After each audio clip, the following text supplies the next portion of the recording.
할렐루야. 네, 아멘. 오늘은 새로운 얼굴들이 많이 보이셔서 너무 기분이 좋습니다. 지난주에 제가 교회에 취임한다고 너무 많은 분들이 수고를 해주셔서 정말 몸둘 바를 몰랐습니다. 여러분께 진심으로 감사드리고 또 이 예배 자리를 빌어서 다시 한번 감사의 인사를 드립니다. 할렐루야.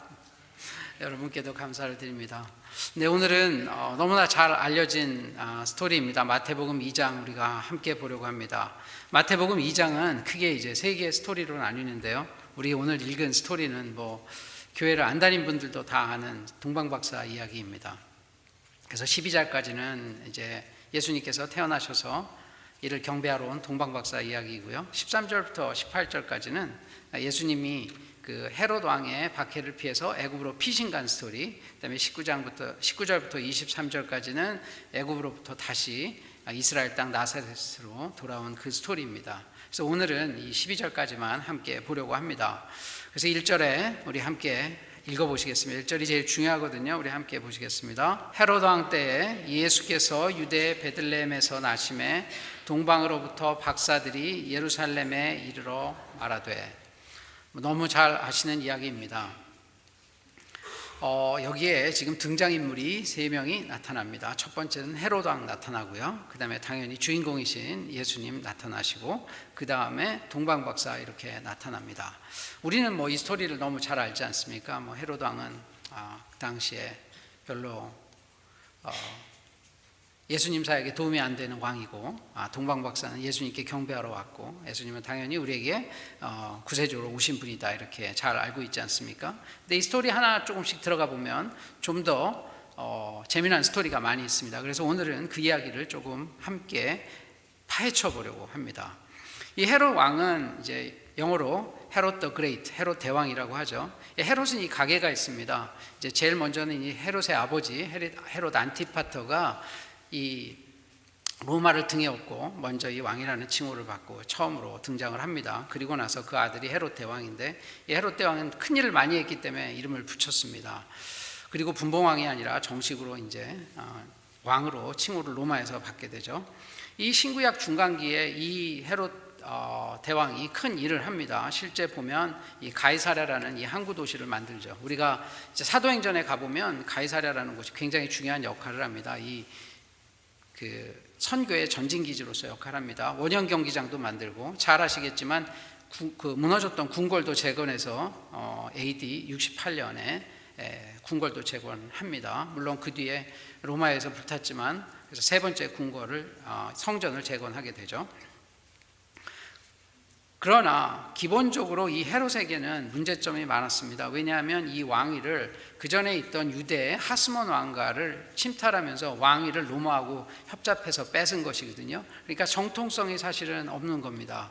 자신의 혈통이 유대인이 아닙니다.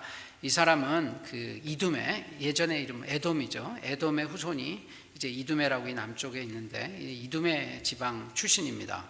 그래서 이 이두메 사람이 유대의 왕이 되려니까 이런 열등감을 극복하기 위해서, 불안함을 극복하기 위해서 어떤 일을 하냐 하면, 그 망한 하스몬 왕조의 공주가 있습니다. 미리암이라는 공주와 결혼해서 자신의 그 신분을 세탁하려고 하죠.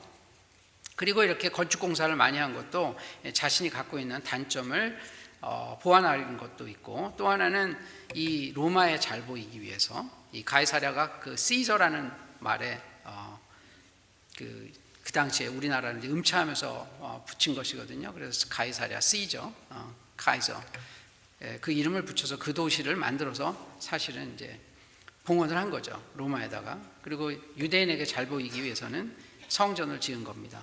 이런 불안감이 많은 헤롯 당시에, 지금 이 헤롯은 또 어떤 일을 뒤에 하냐면, 그 아내 미리암하고 결혼을 했지만 자기의 왕권이 실제 유대에 넘어갈 걸 두려워해서 미리암도 죽이고 그 소생으로 난 두 아들도 죽입니다. 그뿐 아니라 자기의 큰아들도 죽입니다. 70세까지 굉장히 오래 살았는데 늘 자신의 왕권에 대해서 불안해했기 때문에 6번이나 왕위 계승자를 바꾸고 장자도 죽이고 유대인 혈통으로 난 아이들 자기 아들도 죽입니다. 그러니까 굉장히 포악한 왕이에요. 죽일 때마다 민간인도 많이 학살했습니다. 그래서 우리가 안 것보다 훨씬 더 성경에 나타난 것보다 굉장히 포악한 왕이기도 합니다. 그래서 로마의 기록에 가보면 헤롯 왕은 어떻게 되어 있냐면 헤롯의 아들로 태어나는 것보다 헤롯 집의 돼지로 태어난 것이 낫다라는 기록이 실제 로마에 남아 있습니다. 그만큼 헤롯 왕이 악한 사람인 것이죠. 그에 반해서 지금 동방박사 이야기를 한번 해보겠습니다. 대조되는 동방박사는 그러니까 아까 헤롯 왕은 현재 어쨌든 유대의 왕으로 통치하고 있습니다. 여기 동방박사는 저쪽 동쪽이죠. 우리가 예루살렘을 기준으로 해서 동쪽 어디입니까? 우리가 동쪽이라고 얘기해 주로 이제 메소포타미아 쪽이죠. 지금으로 보면 이라크, 이란 쪽입니다. 당시에는 이제 바벨론 후대 이제 메대, 페르시아 이쪽에서 온 그쪽에 사는 사람들이죠. 그래서 박사는 여기서 지혜자라는 뜻인데 이 박사가 워낙 당시에는 어디 나라 소속이냐 하면 파르티아 바데 소속입니다. 이 박사라는 말을 헬라어로 마고이라고 합니다. 영어로는 매기, M-A-G-I. 그래서 영어 성경에 매기, 매자이라고 나오죠. 근데 지금 이 말의 어원에서 나온 단어가 우리가 잘 아는 매지션 그런 뜻이에요. 마술사. 그래서 매기에서 나왔습니다.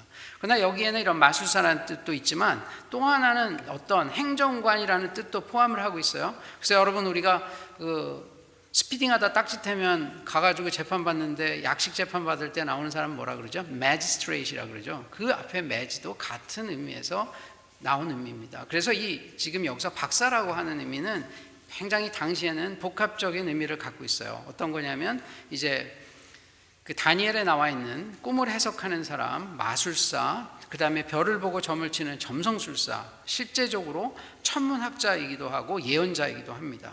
그리고 메대에서는 당시에 자신의 제사장을 이렇게 마고이라고 불렀다고 합니다. 그래서 알고 보면 이 사람들은 어떠냐? 상당히 그 나라에서는 지도층이었던 사람들입니다. 종교적이면서 정치적인 지도자예요. 그래서 이분들이 지금 별 보다가 이렇게 예수님의 탄생 소식이 별로 나타나자 이것을 따라서 쭉 지금 오고 있는 겁니다. 그런데 전에 우리가 느헤미야 볼 때 말씀드렸지만 거기서부터 예루살렘까지가 얼마 정도 걸리죠? 대개 800~900마일 이렇게 멀리 걸리는 곳이에요. 그래서 우리가 에스라 7장 같은 데 보면 이 2차 포로 귀환 때 걸리는 시간이 4개월이라고 정확하게 나오거든요. 그러니까 굉장히 먼 길을 이 동방박사들이 오는 겁니다. 그냥 쉽게 오는 게 아니라 이제 오래 걸려서 오고 있고, 또 하나 이 사람들이 그냥 오는 것도 아니라 이제 예물도 가지고 옵니다. 뒤에 우리가 읽은 것처럼 황금과 유향과 몰약을 가지고 오죠. 그래서 예물을 마련하는데 이것도 비싼 거기 때문에 준비하는데도 시간이 걸렸을 겁니다. 그뿐이 아니라 이분들이 그냥 올 수 없지 않습니까? 자기 왕한테 설득해서, 왕의 보좌관이다 보니까 설득해서 와야 하는 여러 가지 수고를 겪었어야 합니다. 그래서 우리가 그냥 성극에서 보듯이 동방박사 3명이 로맨틱하게 별 따라 오는 게 아니라 지금 이분들이 오려면 본인들이 시간도 들이고 예물도 준비하고 허락도 받고 험난한 길을 따라서 쭉 와야 하는 굉장히 수고로운 일을 지금 하고 있는 것입니다. 그리고 이분들은 어떻게 오는 것이냐면 지금 로마하고 파르디아는 적성 국가예요. 당시에 전쟁하고 있었습니다. 그러니까 지금 자신의 목숨을 걸고 사실 이렇게 오는 것이에요. 그리고 지금 우리가 세계의 그 예물 때문에 3명의 동방박사라고 이야기하지만 이런 위험한 상황에서 3명이 올 수는 없죠. 성경에는 몇 명이라고 딱 나와 있지 않습니다. 동방박사는 아마 상당히 많은 이런 캐러반들을 데리고 여러 명이서 왔을 거라고 생각합니다. 그렇지 않고서야 거기서 노략을 당하거나 어려운 일을 당했을 것입니다. 지금 동방박사는 별 보고 예수님 탄생 소식을 보고 여럿이서 지금 예수님을 찾기 위해서 멀리서 오고 있는 이 장면을 얘기하고 있는 것입니다. 2절에 가보면 그런데 어떻게 지금 돼 있냐면 지금 이분들이 별을 따라오다가 아마 별이 여기서 없어진 것 같아요. 그래서 여기서 물어봅니다. 유대인으로 왕으로 나신 이가 어디 계시냐? 우리가 동방에서 그의 별을 보고 그에게 경배하러 왔더니, 이게 누구에게 물어보는 거냐면 지금 예루살렘 안에 있는 헤롯과 유대인 지도자들에게 이런 그 질문을 하고 있는 겁니다. 이분들이 지금 오다가 별이 없어지니까 아마 근처에서 당연히 이분은 왕으로 태어나실 분이기 때문에 예루살렘에서 나실 거라고 추정을 했을 겁니다. 그래서 예루살렘으로 들어왔겠죠. 그래서 당신의 유대인의 왕이 어딨냐 이렇게 물어보고 있는 장면이죠. 그런데 이 유대인의 왕이라는 표현은 이스라엘 사람들이 그 왕을 부를 때 쓰는 표현이 아니라 이방인들이 부르는 표현입니다. 유대인들은 스스로 유대인이라고 부르는 것을 좋아하지 않는다고 합니다. 그분들은 지금도 그렇다고 해요. 그래서 그 유대인들은 자신의 왕을 어떻게 불렀냐면 항상 이스라엘의 왕 아니면 다윗의 아들 메시아 이런 식으로 표현을 당시엔 썼습니다. 그래서 보면 이 유대인의 왕이라는 것이 어찌 보면 이방인들이 부르기도 하고 약간 경멸조의 이야기이기도 합니다. 나중에 보면 알겠지만 빌라도가 예수님 고문할 때 내가 유대인의 왕이냐 그러기도 하고 로마 군인들도 예수님 조롱하면서 예수를 유대인의 왕이요 라고 조롱하기도 하죠. 그리고 예수님 십자가에 못 박히실 때도 그 위에 유대인의 왕 이렇게 해서 십자가에 못 박히십니다. 그러니까 유대인의 왕이라는 것은 이방인들이 쓰는 표현이에요. 그런데 그럼 이분들이 도대체 이 유대인의 왕을 쫓아서 어떻게 해서 오게 됐느냐 좀 궁금해지지 않습니까? 그분들이 그냥 별 보고 그냥 별에 사인을 보고 왔다라는 게 왜 왔을지 좀 궁금하거든요. 근데 우리가 히스토리를 한번 보면 우리 역사에서 그 전에 바벨론에서 그쪽으로 포로를 많이 잡혀갔습니다. 그러면 그때 거기에 남아있는 사람들이 다 돌아온 것이 아니라 상당히 더 많은 사람들이 거기에 살고 있었어요. 그분들에게도 지금 자신의 고향으로 돌아가고 싶어하는 마음들이 굉장히 많지 않았겠습니까? 그게 예전에 400년 전에 나타난 게 느헤미야의 얘기인데 이 사람들에게도 그래서 어떠한 사상이 널리 퍼져 있었냐면 이 메시아 대망 사상, 메시아가 유대를 구하고 온 세상이 그를 통해서 축복받는다는 사상이 이제 널리 퍼져 있었기 때문에 거기에 있는 동방에 있는 그 리더들도 이 예수님에 대해서 인식을 하고 있었을 거라고 생각합니다. 그 다음에 여기서 이제 이들이 뭐를 따라서 온다고 나오냐면 별을 보고 그에게 경배하러 왔노라 하니 이 별이라는 게 상당히 이 마태복음에서 중요한 모티브를 제공합니다. 이 별이라는 것이 바로 구약에 계시한 메시아를 의미하기 때문입니다. 이 민수기에 가보면 24장 17절에 발람의 신탁이라는 것이 나오는데 우리 한번 좀 읽어볼까요? 우리 함께 보겠습니다. 내가 그를 보아도 이때의 일이 아니며 내가 그를 바라보아도 가까운 일이 아니로다. 한 별이 야곱에게서 나오며 한 규가 이스라엘에게서 일어나서 모압을 이쪽에서 저쪽까지 쳐서 무찌르고 또 세세의 자식들을 다 멸하리로다. 이게 지금 어떤 배경이냐면 이스라엘 백성들이 이제 40년의 광야 생활을 끝나고 여리고 쪽을 해서 가나안 들어오려고 합니다. 그러면 그 길목을 지키고 있던 땅이 모압이에요. 근데 모압은 이 사촌이기도 하지만 굉장히 가나안 땅으로 들어가는 이스라엘을 배아파합니다. 그래서 모압의 왕이 그 당시에 유명한 이방인 선지자 발람이라는 사람을 초청해서 이 들어오려는 이스라엘을 저주하라고 합니다. 그래서 이 저주하라고 했는데 이 발람이 저주하려고 입을 열기만 하면 하나님께서 입을 막으시고 이렇게 해서 2번을 막으시죠. 그럼 마지막에 이제 하는데 어떻게 예언을 하냐면 저주가 아니라 이런 축복의 말이 나오는 것입니다. 뭐라고 이야기하냐면 좀 전에 읽은 것처럼 지금의 일은 아니고 나중의 일이지만 한 별이 야곱에서 나오며 이스라엘에서 한 별이 뜨는데 또 한 주가 이게 왕을 의미하는 거죠. 이스라엘에서 일어나서 모압을 이쪽에서 저쪽까지 쳐서 무찌르고 또 세세의 자식들을 다 멸하리로다. 그 동네를 다 무찌르고 왕이 나서 오히려 구원한다 그런 메시아 사상을 지금 이제 얘기를 하고 있는 것이거든요. 그래서 이게 아주 이미 출애굽 당시에 구약에 나와 있는 메시아에 대한 그 예언으로 이 마태는 보고 그리고 수많은 사람들이 그때 문헌을 보면 당시 이제 사해 문서 우리 지금 발견된 사해 문서들이 있죠. 그 문서에 가보면 이 구절을 따서 이것이 메시아를 예표한 것이라 하는 그런 기록들이 사해 문서에 많이 남아 있습니다. 그러니 이 별이라는 게 이 당시에 별을 보고 왔다고 이제 얘기를 하면 지금 유대 땅에 있던 그 헤롯이라든지 그 지도자들은 진짜 이게 메시아가 왔구나 라는 것을 직감적으로 지금 알 수 있는 상황입니다. 자, 그렇게 메시아가 왔다라는 이야기를 듣고 정황상 진짜 메시아가 이 동네에 왔나 보다 하고 동방박사가 이렇게 얘기를 하고 물어보니까 3절에 헤롯 왕 어떻게 반응하는지 한번 보겠습니다. 헤롯 왕과 온 예루살렘이 듣고 소동한지라. 지금 번역에 개역개정에 소동한지라 이렇게 되어 있지만 이제 우리 세번역에 가보면 어떻게 돼 있냐면 표준 세번역은 당황하다 이렇게 표현이 되어 있고요. 영어에서는 좀 더 강하게 표현되어 있어요.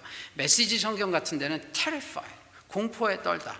그 다음에 우리가 많이 보는 NIV에는 그 disturbed, 그러니까 불편한 거예요. NRSV라고 우리 이제 학자들이 가장 많은 표준 성경에서는 frightened, 굉장히 놀랍다는 거예요. 그러니까 불편하고 지금 놀랍고 공포스럽고 아주 지금 예수님이 왔다는 이 소식이 이 헤롯과 이 온 예루살렘에게는 아주 불편하고 공포에 떠는 상황입니다. 헤롯 왕이 겁나할 만한 이유는 당연히 있죠. 자기가 지금 왕으로 있지만 본인은 지금 다윗 왕가 출신도 아니고 뭐 유대인이 아니기도 하지만 이제 진짜 왕이 나타나시면 자신의 왕위가 위험해지니까 너무나 당연했을 겁니다. 온 예루살렘이 떠는 이유는 무엇일까요? 이것은 헤롯이 하도 이런 문제만 나면은 사람을 이렇게 죽이기 때문에, 우리도 알지 않습니까? 옛날에 우리나라의 역사에도 보면 뭐 어딘가 반역을 한다 그러면 사람들 다 잡아다가 감옥에다 고문해 갖고 실토하게 하고 억지로 해서 정적을 처형하는 이런 방법으로도 사용하지 않았습니까? 그러다 보니까 이 온 예루살렘도 첫 번째 예수님이 오신 것 때문에 또 어떤 문제가 생길까 봐 지금 불안에 떨고 있다, 이제 그런 의미입니다. 어쨌든 이 지금 마태복음의 예루살렘이라는 것은 지금 예수님이 궁극적으로 가셔야 하는 곳이지만 마태복음의 백그라운드에서 예루살렘이라는 표현은 예수님하고 적대하는, 예수님을 별로 좋아하지 않는 그런 도시의 상징으로 쓰이는 것입니다. 그러자 이렇게 불안했던 헤롯 왕은 다음 절에서 전문가들에게 어디에서 그리스도가 날지를 물어봅니다. 4절, 5절, 6절에 어떻게 되어 있냐면, 왕이 모든 대제사장과 백성의 서기관들을 모아 그리스도가 어디서 나겠냐 물으니 이르되 유대 베들레헴의 이오니 이는 선지자로 이렇게 기록된 바, 또 유대 땅 베들레헴아 너는 유대 고을 중에서 가장 작지 아니하도다. 내게서 한 다스리는 자가 나와서 내 백성 이스라엘 목자가 되리라 하였음이니이다. 무슨 이야기를 하냐면 지금 대제사장과 서기관들이 구약 성경에 보니까 베들레헴에서 나온다는 게 분명히 있고, 그 베들레헴은 작은 고을이지만 실제로는 거기서 왕이 나오실 거기 때문에 작은 마을로 불리지 않을 것이고 그분이 와서 목자가 될 것이다, 이런 얘기합니다. 여러분, 목자라는 말은 그 이전에도 종종 쓰였지만 가장 결정적으로는 다윗을 표현할 때 씁니다. 그래서 우리가 한번 저기 성경 한번 보실까요? 그 미가하고, 이게 미가하고 사무엘 하에 나와 있는 표현인데, 베들레헴 에브라다야 너는 유다 족속 중에 작을지라도 이스라엘을 다스릴 자가 내게로 나올 것이다. 다음 한번 보실까요? 그 다음에 사무엘 하에 보면 전에 그 사울이 우리의 왕이 되었을 때에도 이스라엘을 거느려 출입하게 하신 분은 왕이시었고 여호와께서도 왕에게 말씀하시기를 내가 내 백성 이스라엘의 목자가 되어 내가 내 이스라엘의 주권자가 되리라 하셨나이다 하니라. 이게 어떤 배경이냐면 다윗이 왕으로 등극할 때 사울에서 그 권력의 변화가, 왕권의 변화가 생길 때 사람들이 다윗이 왕이 된다는 것을 이렇게 하나님의 예언을 하면서 다윗을 목자로 표현합니다. 그러니까 지금 이 상황에서 미가와 사무엘 하를 합해서 이런 마태가 예언이 구약에 되어 있다는 것을 하는 거죠. 베들레헴에서 태어난 사람이 다윗과 같은 목자로서 이 시대에 메시아로 오실 것이다, 이런 이야기를 표현하는 거죠. 우리가 지난 시간에도 말씀드렸지만 구약에 나와 있던 것이 이렇게 신약에서 성취되는 것, 성취 인용 공식 뭐 이런 표현을 제가 썼죠. 그래서 그런 학자들이 씁니다. 그래서 지금도 구약의 예언이 지금 예수님을 통해서 성취된다, 이런 이야기를 하고 있는 것입니다. 그리고 나서 여기 7절을 한번 가보겠습니다. 어떻게 표현이 되어 있냐면, 이에 헤롯이 가만히 박사들을 불러 별이 나타난 때를 자세히 묻고, 이제 구약에 이렇게 분명히 되어 있다는 것을 서기관하고 제사장들에게 들었기 때문에 이제 헤롯이 분명한 거예요. 분명히 이제 베들레헴에 태어난 분이 예수님이구나, 유대인의 왕이구나를 알게 되니까 박사들을 가만히 불러서 별이 나타난 시기를 물어봅니다. 왜냐하면 지금 물어본 이유는 뒤에 나오겠지만 왜 그렇습니까? 그 시기를 알아야 거기를 습격해서 그때 나타난 아이들을 다 죽임으로써 예수님을 돌아가시게 만들 수 있는 거죠. 그래서 지금 보면 헤롯은 어떤 역할을 하고 있냐면, 지금 정말 우주적인 그 배틀에서 우리 코스믹 배틀이라고 하죠. 악의 세력과 하나님의 세력이 있는데, 이 세력이 늘 지금 우리 안에서 충돌하고 있습니다. 우리 외부에서도 충돌하고 있고 우리의 내면에서도 충돌하고 있습니다. 우리 안에는 성령님이 우리를 붙드셔서 하나님의 선한 싸움을 싸우게 하고요. 이쪽에서는 악이 외부의 어떤 악한 세력이라든지 우리 안에 있는 이 죄를 틈타서 끊임없이 죄성을 틈타서 우리를 공격합니다.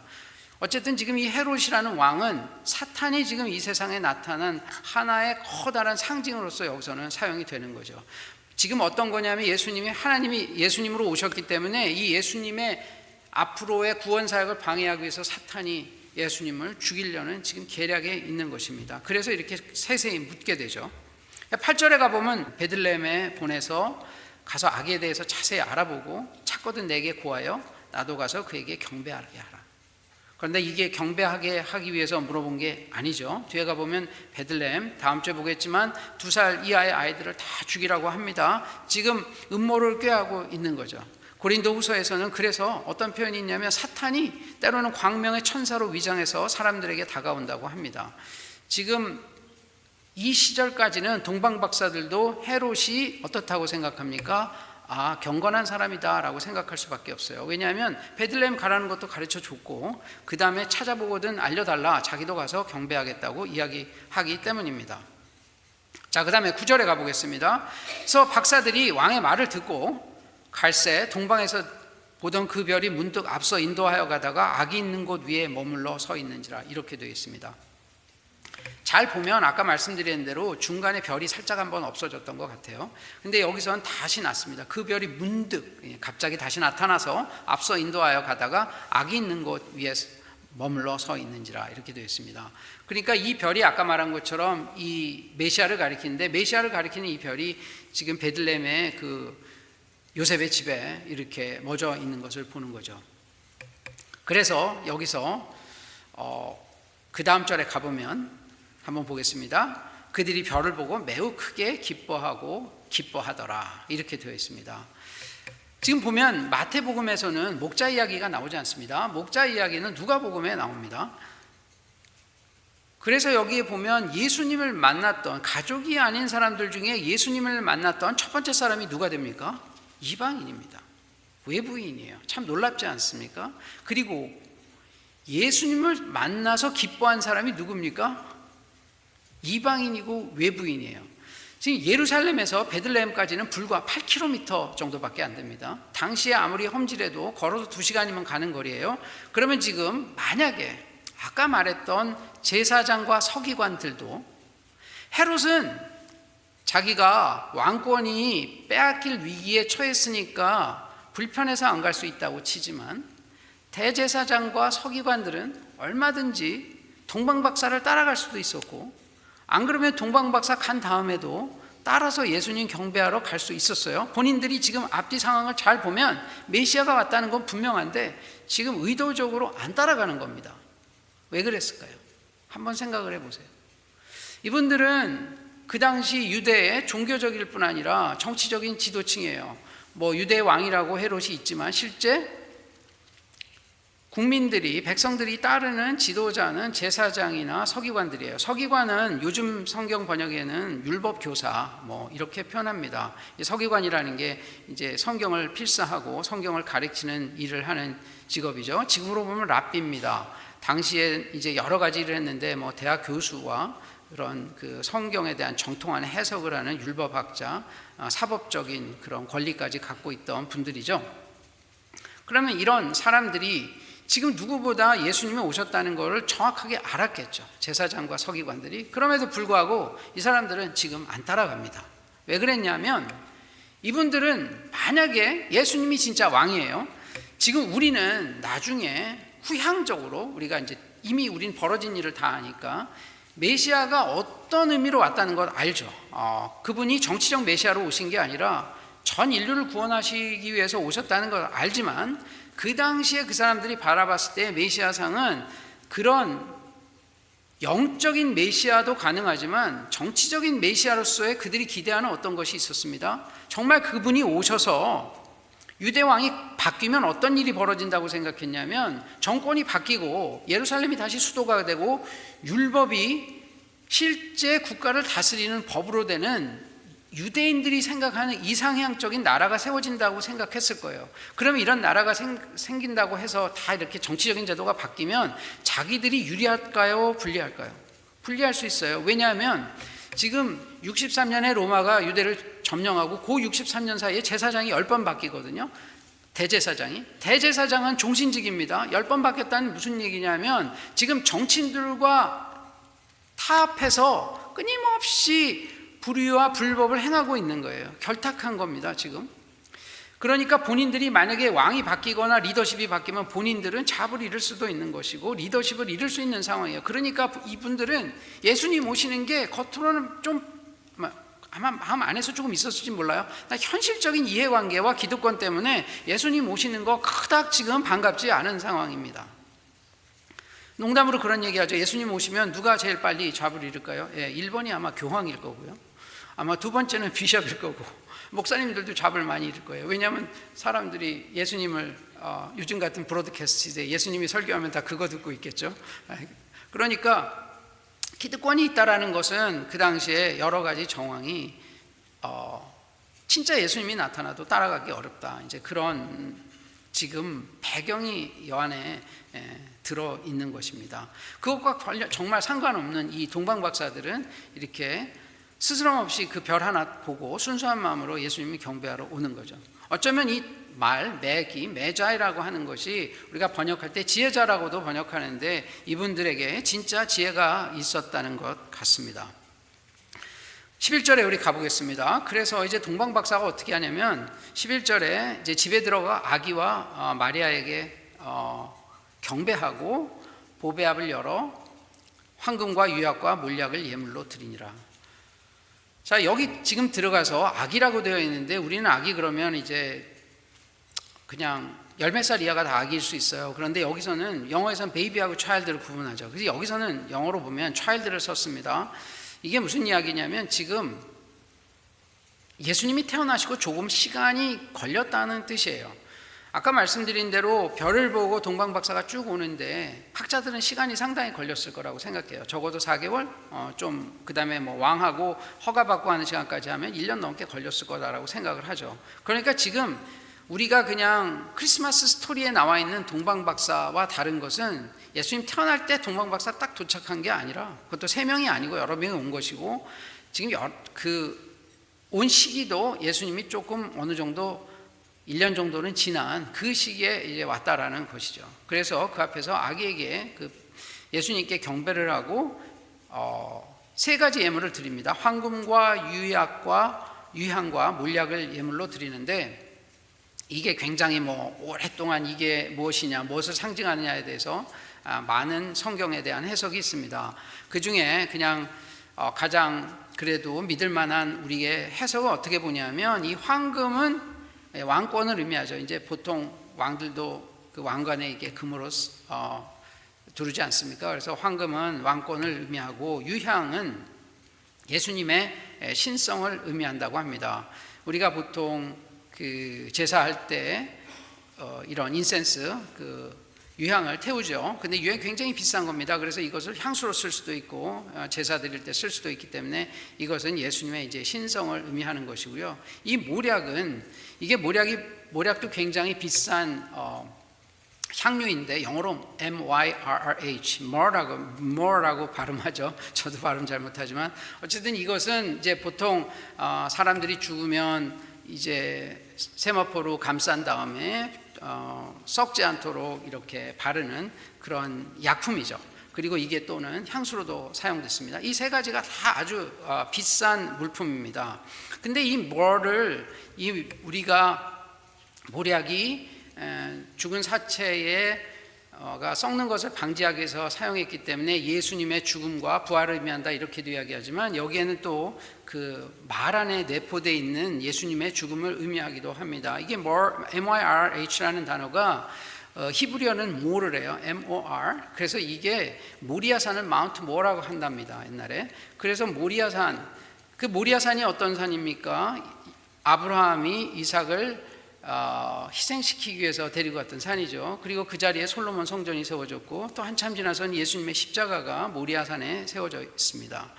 그러니까 지금 이게 쭉 우리의 성경의 히스토리를 보면 구약부터 신약까지 이 모략이라는 것이 예수님의 죽음을 상징적으로 이야기하는 것이다, 이렇게 이야기를 합니다. 지금 이 일을 하는 사람들이 바로 예수님께 경배하면서 왕권에 대한 경배, 예수님의 신성에 대한 경배, 예수님의 죽음과 부활에 대한 경배, 지금 이것을 와서 드리는 겁니다. 이걸 누가 합니까? 지금 이방인들이 하고 있는 거예요. 이 자리엔 누구는 없습니까? 이 자리에는 헤롯 왕도 없고, 그리고 예루살렘의 리더도 없습니다. 이게 또 성경적으로 보면 예전에 솔로몬이 왕이 됐을 때 시바야 왕이 뭘 가지고 옵니까? 그 당시에 황금과 향품, 유향을 가지고 왔었죠. 그래서 이 왕에게 드리는 이 진상의 그런 세레모니를 연상케 하는 장면이기도 합니다. 이 일을 끝내고 마지막 12절에 어떤 일이 벌어지냐면 꿈에 헤롯에게로 돌아가지 말라 하고 동방박사에게 이야기합니다. 동방박사들은 지금까지는 지금 이제 헤롯이 나쁜 사람인지 알 수 없죠. 그래서 지금 글로 가려고 하는데 돌아가지 말라 지시함을 받아, 이렇게 지시함을 받았다, 이런 표현이 나옵니다. 그래서 다른 길로 고국에 돌아가니라, 바로 순종해서 다른 길로 고국에 돌아갑니다. 이 지시하심을 받아, 여기 보면 이때까지 하나님께서 요셉에게도 현몽하시고 뭐 주의 사자를 보내서 마리아에게도 얘기하시고 뭐 이럴 때에 직접 얘기하신 표현이 없고 주의 사자라든지 꿈이라든지 이런 표현이 나오다가 여기서는 지시하심을 받아, 이런 표현이 나와요. 이게 헬라어로 크레마티조라는 표현인데 이것은 보통 하나님이 직접 계시를 주실 때 쓰는 표현이에요. 그러니까 학자들이 어떤 얘기를 하냐면 하나님이 이제 진짜 예수님이 만약에 가면은 당하실 수도 있기 때문에 하나님의 신적인 직접 개입이다, 하나님이 직접 지시하는 거예요. 그만큼 굉장히 중요한 대목입니다. 아까 말했던 그 우주적인 배틀, 하나님 편과 사탄의 편이 싸우는데 하나님이 이 모든 세계를 통치하신다는 그런 하나의 사인이기도 하죠. 그래서 하나님의 지시를 받자마자 이들은 다른 길로 고국에 가요. 그러니까 이제 알게 된 거죠. 동방박사가 헤롯의 정체를 알게 된 겁니다. 놀랍지 않습니까? 지금 이 장면을 쭉 한번 보면 누가 하나님 편에서 순종하고 있습니까? 오늘 스토리 하나하나를 들어가 보면 참 놀라운 레이어가 깔려 있어요. 예수님께서 일단 나오시면 선과 악이 분명하게 드러납니다. 그 전에는 뭐 동방박사는 어쨌든 이방인이니까 나쁜 사람 취급했겠죠. 그다음에 헤롯 왕은 어쨌든 왕이니까 거기 있었을 거고 유대인 지도자들이 있었을 겁니다. 예수님이 오시니까 반응이 갈려요. 근데 반응이 갈리는데 이게 선과 악으로 분명히 나누어지죠. 그런데 이게 역설적으로 나누어집니다. 그분을 받아들이는 사람과 거부하는 사람, 영접하는 분과 거절하는 분. 그런데 누가 선이고 누가 악입니까? 예수님을 받아들이는 편이 선한 쪽이고 거부하는 자가 악한 자입니다.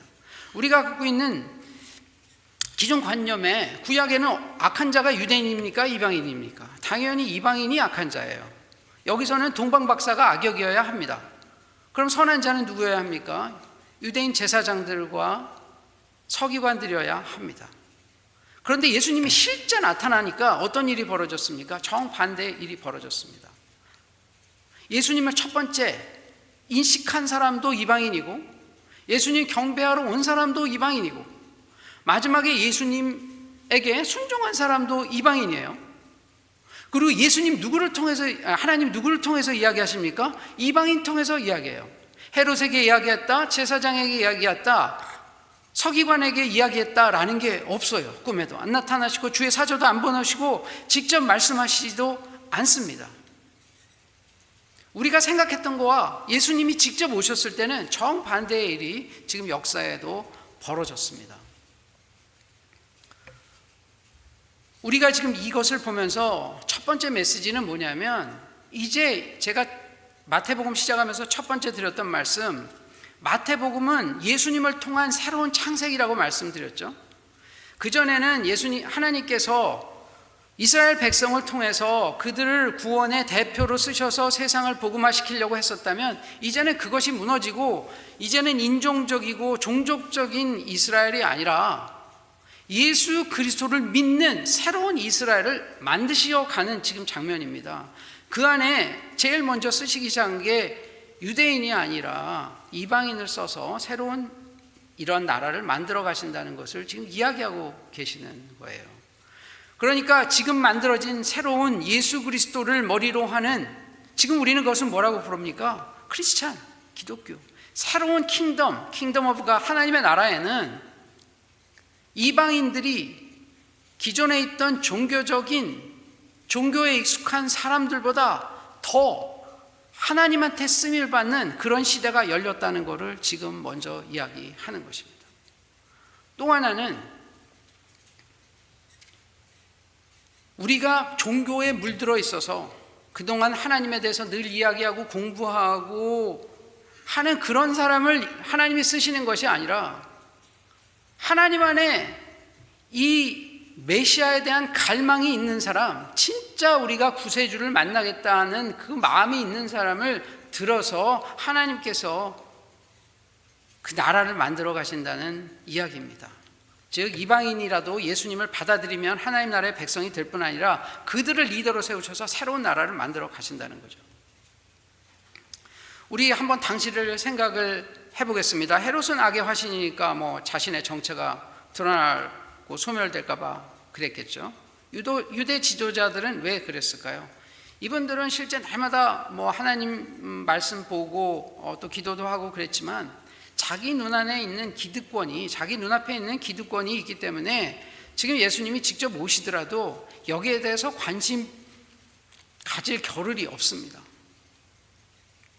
여러분 한번 생각해 보세요. 지금 이 시간 예수님이 오시면 우리는 어떨 것 같습니까? 우리는 예배 드리고 늘 하나님 얘기하고 예수님 얘기하고 구원 얘기합니다.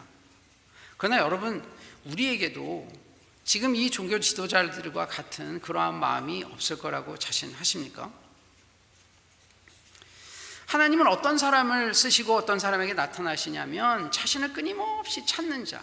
지금 동방박사들이 거기서 하늘을 보다가 메시아에 대한 생각이 조금이라도 있었기 때문에 별을 보고 사인을 받겠죠. 저게 메시아구나.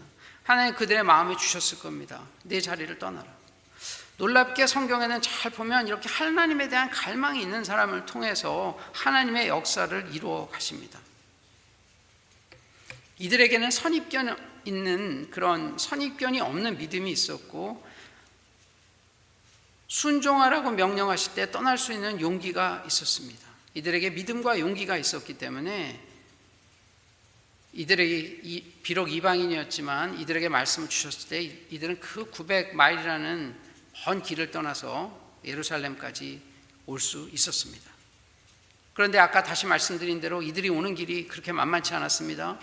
로마하고 전쟁하는 때이기 때문에 국경을 넘어와야 했고 거기에는 굉장히 이제 사막을 걸어와야 되기 때문에 광야를 걸어와야 되기 때문에 힘든 일도 많았을 거고 자신의 돈과 자신의 시간과 자신의 모든 것을 들여서 이 먼 길을 쭉 찾아왔습니다. 우리가 하나님의 쓰임을 받으려면 바로 이 동방박사처럼 우리 안에 믿음도 있어야 하고 용기도 있어야 되고 무엇보다 헌신이 있어야 합니다. 헌신이 있어야 예수님도 우리의 눈에 나타나고 또 말씀하실 때 우리가 알아듣게 되고 또 예수님께서 원하시는 그 일에 우리를 가서 사용하게 됩니다. 우리도 교회 오래 이렇게 다니다 보면 너무 익숙해져요. 그러다 보니까 어떻게 합니까?